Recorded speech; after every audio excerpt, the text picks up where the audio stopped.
Bonjour à vous tous. On est en direct de Asbestos. C'est vrai que mon gilet, c'est les Mardis Passion de Vito, mais on est à Asbestos quand même. C'est des amis que je connais très bien. On rencontre ici Nicole. Bonjour, Nicole. Bonjour. Nicole, ton hot rod, c'est celui-là. Est-ce que tu pourrais nous donner un historique? C'est quoi le hot rod? Le hot rod, pour moi, je vais dire que premièrement, mon homme, mon chum, c'est un amateur. Puis, il monte des chars. Fait que j'ai eu la facilité là, de pouvoir m'en monter un parce que sinon, c'est très dispendieux. Hein? Tu as entièrement raison, Nicole. Puis je me souviens un peu dans le passé, parce qu'on se connaît depuis très longue date, on peut dire. On s'était rencontrés, je pense, à le roman, au marché public, et puis tu nous avais mentionné, et dit, moi, je veux cette couleur-là. Tu l'as aujourd'hui. Oui. Puis j'ai remarqué que j'allais dans les shows de char, puis il n'y avait pas beaucoup de cette couleur-là, violet. Fait que c'est ça qui m'a fait décider de le mettre de cette couleur-là, parce qu'il n'y en a pratiquement pas. On dit toujours un hot rod, mais en fin de compte, c'est un Ford, un Chrysler, un GM. C'est quoi? Le moteur, c'est quoi? C'est un Ford 1930. Puis le moteur, c'est un 305 avec une bonne petite boîte dedans. Là. Mon chum, il m'a arrangé ça bien comme ça avec un bon cam. Ton chum, il est juste en arrière. On peut-tu y poser quelques questions? Oui. Merci. Guy, aurais-tu 2 minutes? Excuse-moi, il faudrait pour une entrevue. Guy, je viens de parler avec ta madame, Nicole. Elle m'a donné un peu le descriptif du hot rod. Tu pourrais-tu nous donner le descriptif du tien aussi? On sait que tu es un amateur de hot rod. Tu n'en as pas juste un, tu en as 4, je crois. 4 avec le char à Nicole, où on est rendu à 4. La raison est bien simple, nous autres, on n'a pas d'enfants. Nos enfants, pour moi, pour ma part, sont tous sur 4 roues. On est prêt à tuer pour ça, c'est indéniable. En fait, ça, c'est un Ford 1930, comme celui-là. C'est 2 chars pareils, sauf que lui, il est habillé avec toutes ses ailes. Moi, il n'y en a pas. Bien, il y en a, mais modifié, si on peut dire ça de même. Lui, c'est une carrosserie qui a été abaissée de 2 pouces 3 quarts. Puis si tu regardes celui-là, lui, il est intact. Il n'a pas été coupé d'aucune façon. Sauf que quand j'ai fait celui-là, j'ai dit à Nicole, j'ai dit, on va te faire une petite popote qui est à part des autres. On va te faire ce que Henry Ford aurait dû faire en 1930. C'est que c'est une carrosserie de 30, un devant de 32. Puis toutes les ailes, c'est des ailes de 1929.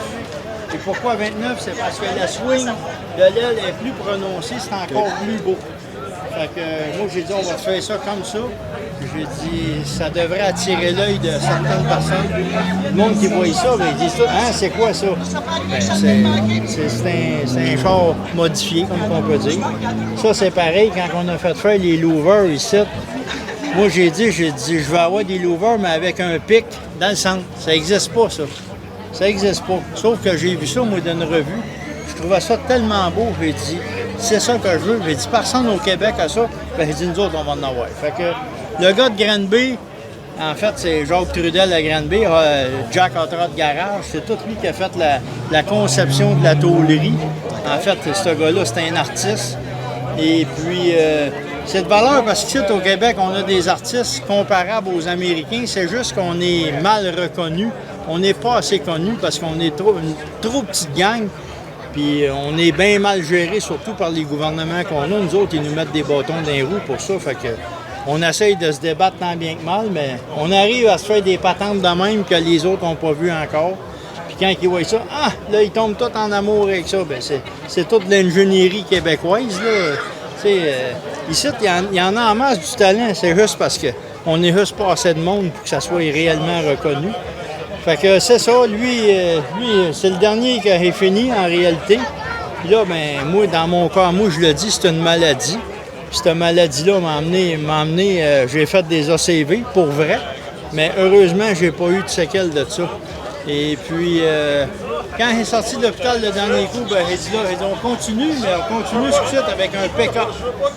Là, ça va être le 3e que je fais, et j'espère le finir, parce que les 2 autres avant, j'ai jamais eu la chance de les finir parce que tout le monde disait « Ah, vends-moi-les, vends-moi-les, vends-moi-les ». J'ai vendu mes autres pick-up, mais celui-là, J'ai l'intention de le finir. Puis là, aujourd'hui, on est vendredi soir. Mais je peux te dire officiellement que lundi matin, mon pick-up, le gars qui est en train de le peinturer, il commence à le taper lundi. Il me dit que je le peinture mardi ou mercredi, je le peinture. Fait que vendredi prochain, dans une semaine, mon pick-up va être peinturé. C'est le prochain projet. Ça voudrait-tu dire que Guy, vu que je sais, on se connaît depuis longue date, comme je disais avec ta Madame Nicole, ça voudrait-tu dire qu'au Mardi Passion, un bon mardi, on va le voir à Victoriaville? Oui, mais ça ne sera pas cette année parce que là, mec, soit est sorti de la peinture, on est quasiment rendu au mois de septembre. Il me reste à installer la mécanique dedans, mais je peux te dire que l'année prochaine, Passion Victo vont avoir un pick-up dans le parking du centre d'achat, c'est sûr et certain. Ça va nous faire grand plaisir de le voir parce que je sais que Guy, qu'est-ce que tu fais? C'est tes parts de zéro, aller jusqu'à 100 Ouais. Moi, celui-là, il y a une histoire aussi. Là. Il y a toute une histoire. Lui, ça a été trouvé à 5 minutes du Forum de Montréal. Le monsieur avait 16 chars. Et puis, ce char-là, il n'était pas à vendre en réalité. Et puis, ce monsieur-là, c'est un Irlandais. Et puis, c'est M. Alan McDonald, très bonne personne en passant. Cette valeur, ce monsieur-là est décédé. Il n'a jamais pu voir ce char-là fini.